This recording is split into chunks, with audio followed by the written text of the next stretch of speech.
Not every property in Dubai is a good investment, and here's why. Over the last 4 years, the property market has done extremely well, increasing by rates which are pretty unprecedented anywhere else in the world. It didn't take a genius to make money in the market during this time. Anyone could have bought anything and they would have made money. We're now coming to a point in the property market where it's stabilizing a bit more, the prices are a bit more fair, and the growth is still predicted to go higher over the next few years, but not at the rate that we've seen over the last 4 years. So it takes a bit more of a smarter approach to the market, a bit more strategic to understand where in the market you can make real property growth on. Last week, one of my good investors called me out of the blue and said, "Nathan, I'm looking to invest again in the Dubai property market. Can you tell me what to invest and where to invest?" So after that phone call, I was left with the conclusion that really, in my opinion, there are only 5 aspects that you need to look out for, which would make a good property investment over the next 4 to 5 years.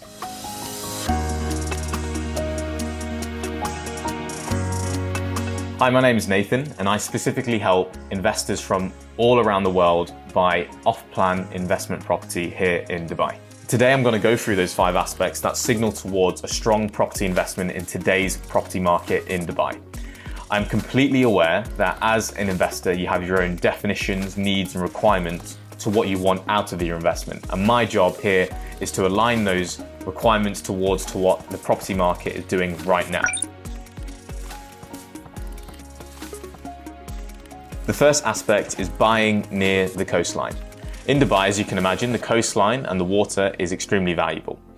To give you some sort of perspective, if I were to take a property which is in central Dubai, as people may class it, for example, downtown where the Burj Khalifa is, and I was to move it to one of the waterfront destinations, for example, the Palm Jumeirah, that exact property is going to be worth double, if not 3 times more. To give you some sort of idea, Blue Waters Island is 5,000 dirhams per square foot. And if I then take you to, for example, again, downtown, we're looking at maybe 3,000 dirhams per square foot for that same property. Now, with that in mind, this coastline is extremely in demand, but also very, very limited for freehold expat purchase. To give you an idea, you can see the coastline is drawn with this red line.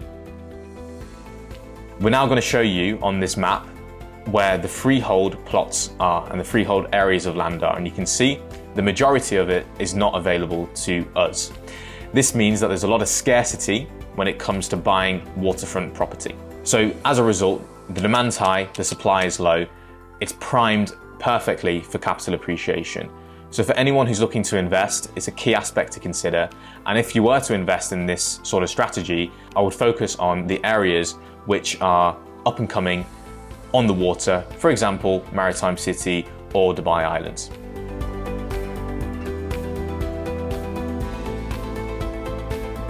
The second strategy is to focus on areas of Dubai where the government is investing. It's extremely important to focus on where the government is investing because at the end of the day, the government are the people who have structured the skeleton of Dubai over the last 50 years. They currently have had 6 master plans in place, which has taken Dubai from a small fishing town to where we are today.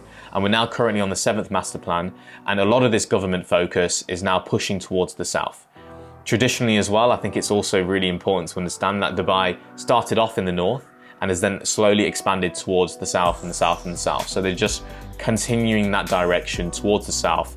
And that is also centered around where the new airport is coming in Dubai South. Following on from the second point, the third aspect to focus on is focusing on areas which are designed by one single developer, in other words, a master plan community.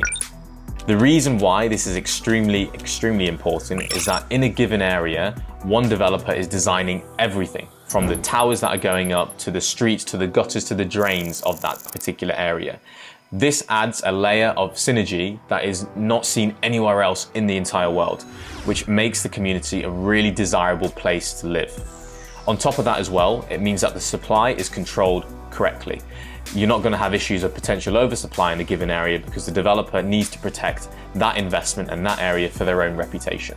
This means the risk and the exposure of oversupply doesn't apply to these master community areas as it would do potentially in other areas of Dubai.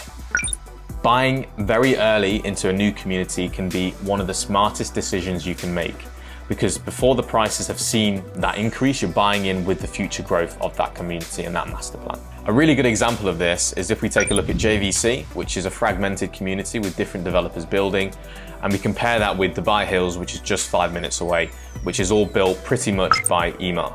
The difference is if you're going to be buying in a community like JVC and you're buying a 1-bedroom or a studio, you leave yourself exposed to other developers to build newer buildings than you, better buildings than you, which leaves your property vulnerable to not being used or rented at the rate that you wanted it to be.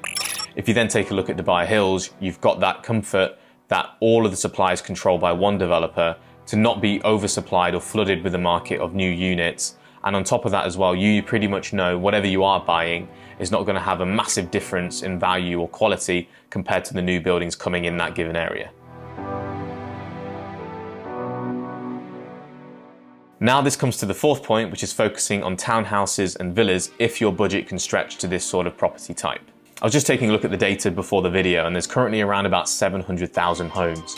And out of these 700,000, 83% is residential apartments, 7% are villas, and 10% are townhouses. You can just see on this visual of the pie chart that we are heavily leaning towards apartments here.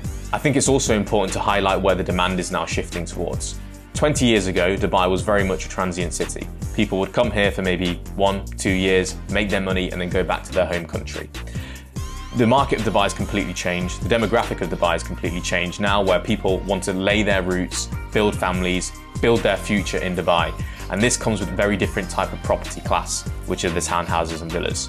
It's very difficult to show a metric on how many more families with kids coming here, but one metric I can highlight is that in the early 2000s, there were a handful of international schools, and there are now over 200 international schools. And to make the point even further, these are not schools which are built by the government, these are international schools where you have to pay money to get into them. And for anyone that I know or we know that is trying to get a kid into school, there's a waiting list of sometimes 1 to 2 years on these schools. There is definitely an uptick of families, and naturally families, they prefer townhouses and villas.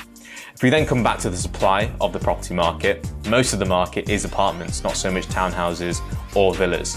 So there again, you've got this supply and demand shift which is primed towards growing the market of townhouses and villas. I also want to make the point that if you're a developer and you want to launch a new project, you are much more likely to want to launch an apartment building than a townhouse or villa community, as it's much more profitable to build upwards than to build outwards, as the land costs more money. So as a result, even for the future, the pipeline of future townhouses and villas is still undersupplied, but then the demand of the villas and townhouses is increasing and increasing and increasing.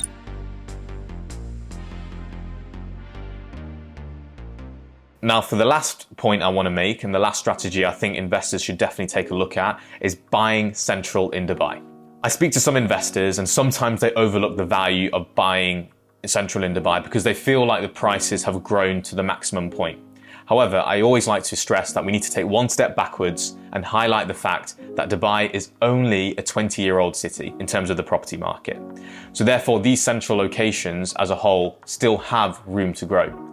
These central locations are household names, and they've taken years of building a reputation to become a household name worldwide. This means that when people come to Dubai or visit Dubai, they always go to these central locations first. So in my opinion, as an off-plan consultant, there's a lot of growth on these central locations still to come. Currently in the property market of Dubai, there is a very unique and small window of opportunity to buy into these central locations. The reason why I'm saying this is if I pull up 2 images of the 2 central locations of Dubai, for example, downtown and then the marina, you can see physically that there are very, very limited plots of land for new buildings to come on. We can highlight these on these images right now. This, as a result, means once these buildings have been built, these are therefore going to be logically the newest and therefore the best buildings with the best amenities in these given central locations. These locations aren't going anywhere. They will always continue to be household names no matter where you are in the world, and the areas of which where people come to Dubai for the first time and always visit, and they always try and live. If you're buying the new buildings in these areas today, in the next 10 years, they will continue being the newest buildings in the area and therefore the best, protecting your investment for the long term. So remember, when buying a property in Dubai, to make sure it's a good investment over the next 5 years, focus on buying near the water, or focus on buying where the government is building out the city of Dubai, focus on Masterplan communities, focus on townhouses and villas, and finally, don't overlook the value of going central in Dubai. I want to stress that it's nearly impossible trying to find one property which has all of these 5 aspects, and this is not the advice that I'm trying to give. My advice when focusing on these 5 signals for good property investment is not to try and get all 5 in one single property, because that is probably impossible. My advice is to try and focus on one of these and consider also other aspects which might make that property investment really, really strong.